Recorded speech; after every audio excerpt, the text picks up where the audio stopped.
मंटो को कौन नहीं जानता। मंटो की कहानियां हों, अफसाने हों, या मंटो के ड्रामा हों, या उनकी लिखी गई फिल्में हों, जब आप उनको पढ़ते या देखते हैं तो आपके दिमाग में एक मैसेज डेवलप होता है, ये कहां जाके इन्होंने समाज को हिट किया।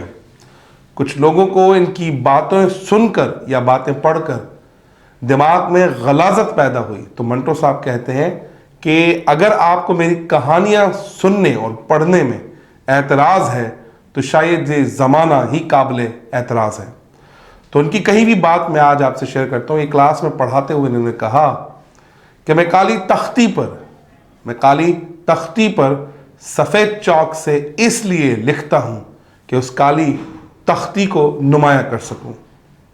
अगर मैं अपनी आंखें बंद भी कर लूँ तो ज़मीर को क्या जवाब दूंगा। इसका मतलब यह है कि हमारे समाज के अंदर जितनी गलाजत, कड़वाहट है, उसको सामने लाने के लिए, उसको दुनिया के सामने पेश करने के लिए किसी न किसी को लिखना पड़ेगा, किसी न किसी को लिखना होगा।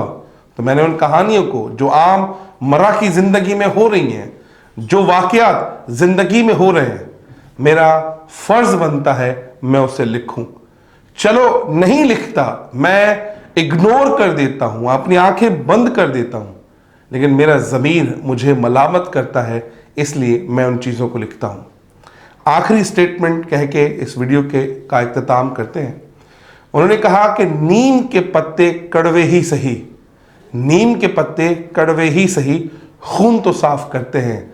मेरी कहानियां, मेरे अफसाने कड़वे ही सही, लेकिन समाज में कहीं ना कहीं सुधार पैदा करेंगे। Thank you very much.